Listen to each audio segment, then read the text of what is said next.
Wacana hak angket dugaan kecurangan pemilu tidak kunjung terwujud. Koalisi Perubahan pengusung Capres Anies Baswedan berencana mengusulkan hak angket lebih dulu. Sementara PDI Perjuangan masih menyusun naskah akademik sebelum menggulirkan hak angket di DPR RI.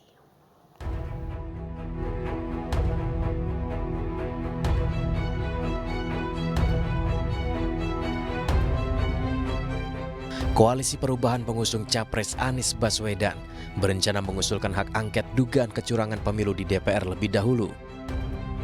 Ketiga parpol itu adalah Partai Nasdem, PKB, dan PKS. Mereka resah lantaran usulan hak angket terkesan lambat dan tak kunjung terwujud. Ketiga parpol berharap bisa benar-benar sejalan dengan PDI Perjuangan dalam menggulirkan hak angket di DPR. Kalau saling menunggu, mengapa kita tidak mulai saja? Jadi kalau hanya mengusulkan, saya ulang ya, kalau hanya mengusulkan 25 nama, lebih dari satu fraksi, kita kan bisa bertiga. Kalau ide ini diterima, kami berharap bertemu PDIP di paripurna. Ya dong. Berarti itu artinya begini, kita rasional. Kalau kami terus yang maju, hanya kami bertiga ini tidak bakal menang. Sebaliknya juga, kalau PDIP sendiri yang maju tidak bakal menang. Tapi kalau tunggu-tunggu begini nggak ada yang mulai, kami akan ajukan usul. Para sekjen akan ajukan usul kepada pimpinan. Bagaimana kalau kita mulai, pengusulannya kita yang mulai, tiga partai ini. Sementara itu, PDI Perjuangan telah menyusun naskah akademik sebanyak 101 halaman terkait implementasi sejumlah undang-undang yang berbau penyalahgunaan kekuasaan dan pelanggaran hukum. Naskah disunting langsung oleh Cawapres nomor urut 3, Mahfud MD. Menurut Mahfud, Ketua Umum PDI Perjuangan Megawati Soekarno Putri serius mengawal hak angket meski tidak turun tangan langsung. Tadi saya katakan Bu Mega itu bukan tidak mau memimpin. Jangan dibilang Bu Mega diajak memimpin lalu tidak, bukan. Bu Mega itu mau. Tetapi ini belum saatnya karena perkembangan politik itu masih dinamis. Masih banyak yang akan terjadi. Jadi Bu Mega itu menganggap untuk angket dan hukum itu langsung jalan aja, lurus, tegas gitu. Tapi itu sebenarnya belum perlu turun tangannya Bu Mega untuk memimpin itu. Bu Mega masih menunggu situasi yang lebih konkret dilihat dari berbagai aspek.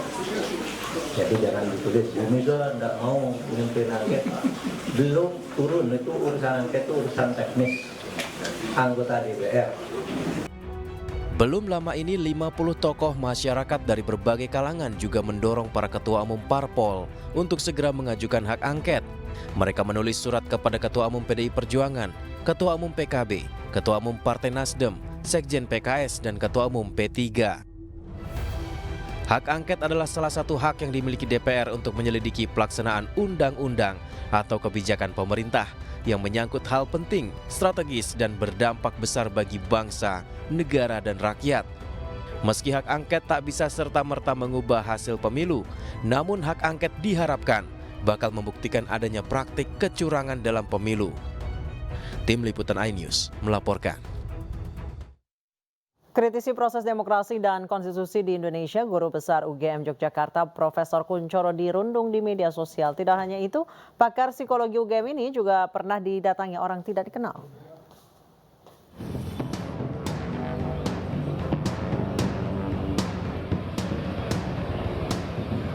Sejak bersikap kritis dengan mengeluarkan petisi yang ditujukan untuk Presiden Joko Widodo pada 31 Januari lalu, Guru Besar Universitas Gadjah Mada Yogyakarta, Profesor Kunchoro, mengaku mendapat perundungan dan dugaan intimidasi. Perundungan ia terima melalui media sosial.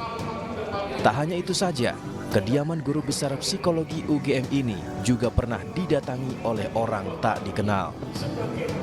Kemudian yang didatangi ada orang yang mengaku dari Kalimantan Selatan datang, tapi tidak jelas juga gitu. Dia hanya pada satpam, kemudian ditanya apakah sudah ada perjanjian belum, ternyata tidak. Hari kedua dia datang lagi dengan satpam, dia marah-marah. Pasca pemilu 2024, Profesor Kunchoro lagi-lagi kembali menerima dugaan intimidasi. Kali ini, melalui WhatsApp dari seseorang dengan nomor menggunakan foto profil logo KPK. Dugaan intimidasi ini diduga ada hubungannya dengan aksi moral bertajuk Kampus Menggugat, Tegakkan Etika dan Konstitusi yang digelar Sivitas Akademika UGM pada 12 Maret lalu. Orang yang membuli itu di atas nomor WA-nya itu menggunakan kop KPK. Nah, yang ini saya dibuat seperti itu, saya tidak takut karena tidak benar. Mosok KPK kemudian pada saya seperti itu. Nah, ketika saya gertak bahwa akan saya laporkan, setelah itu dia diam, tidak ada punya pengaruh apa-apa. Meski mendapatkan serangkaian dugaan intimidasi, namun tekad Profesor Kuncoro dalam menegakkan moral etika berdemokrasi tak pernah kendor. Ia menegaskan jika petisi dan gerakan kampus bukanlah didorong kebencian terhadap Presiden Joko Widodo, melainkan demi masa depan demokrasi dan konstitusi Indonesia. Dari Sleman, Yogyakarta, Heru Trijoko, iNews melaporkan. Komisi Pemilihan Umum akan segera mengumumkan hasil rekapitulasi perolehan suara nasional pemilu 2024. Saat ini tersisa 5 provinsi yakni Jawa Barat, Maluku, Papua, Papua Pegunungan, dan Papua Barat yang belum selesai rekapitulasi suara nasionalnya.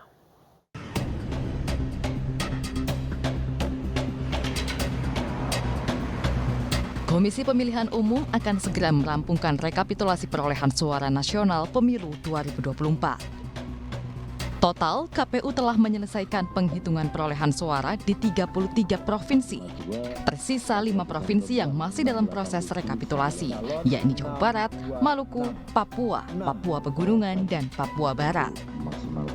Dari hasil rekapitulasi di 33 provinsi yang telah rampung, paslon Capres-Cawapres nomor urut 2 Prabowo Subianto Gibran Rakabuming Raka unggul di 31 provinsi.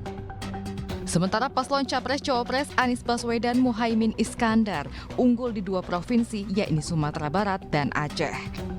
Sedangkan paslon Capres-Cawapres Ganjar Pranowo Mahfud MD tercatat berada di peringkat ketiga dari hasil rekapitulasi KPU di 33 provinsi.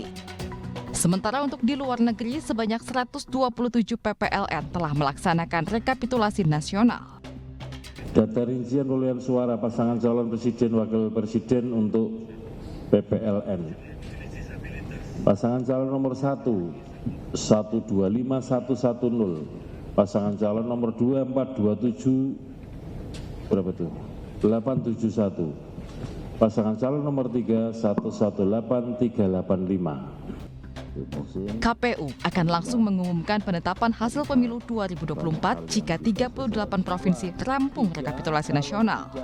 Sementara itu, batas akhir penetapan hasil pemilu ialah 20 Maret 2024. Dari Jakarta, Tim Liputan iNews melaporkan.